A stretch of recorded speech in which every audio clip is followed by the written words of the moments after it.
رانا ثناءاللہ نے اعتراف کر لیا کہ وہ منشیات کا کاروبار سیاست میں پیسہ کمانے کے لیے کرتے تھے۔ اعترافی بیان اور چالان عدالت میں پیش کر دیا گیا۔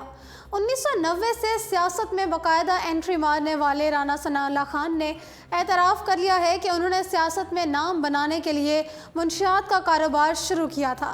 ANF کو دیے گئے ان کے اعترافی بیان نے تہلکہ مچا کر رکھ دیا ہے۔ رانا ثناءاللہ کئی سال سے متنازع شخصیت بن چکے تھے۔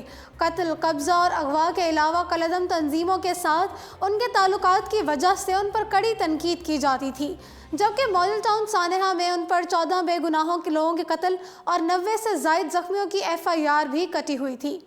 واضح رہے کہ ANF حکام نے رانا ثناءاللہ کے خلاف عدالت میں چالان جمع کروایا ہے۔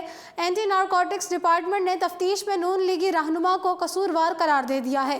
چالان جمع ہونے کے بعد منشیات سمگلنگ میں گرفتار رانا ثناءاللہ کے ٹرائل کا بھی باقاعدہ آغاز ہوا ہے۔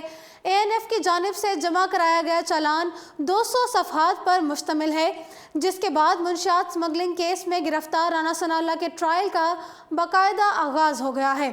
چالان میں رانا ثناءاللہ خان نے تحقیقات کے حوالے سے لکھا ہے کہ رانا ثناءاللہ نے تفتیش کے دوران منشیات کے کاروبار کا اعتراف کیا اور ان کے علاوہ باقی 5 افراد بھی اس جرم میں ان کے شریک کار ہیں۔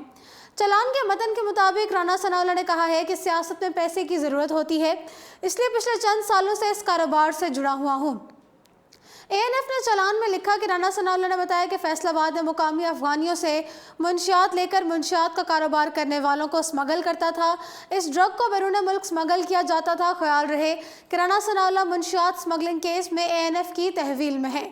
رانا ثناءاللہ کی گاڑی سے 15 کلو ہیروئن برآمد ہوئی تھی۔ شہریار آفریدی نے اس حوالے سے پریس کانفرنس میں بتایا تھا کہ تقریباً 3 ہفتے سے رانا ثناءاللہ کی گاڑی کو آبزرو کیا گیا، اس کے بعد یہ گرفتاری عمل میں لائی گئی۔ رانا ثناءاللہ سے متعلق ہمارے پاس تمام چیزیں موجود ہیں۔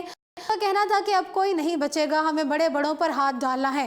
انہوں نے کہا کہ رانا ثناءاللہ کی گاڑی کی 3 ہفتے تک نگرانی کی گئی۔ شہریار آفریدی نے کہا کہ فیصل آباد میں ایک گرفتاری ہوئی جسے ہمیں لیڈ ملی اور آگے یہ کام کیا گیا۔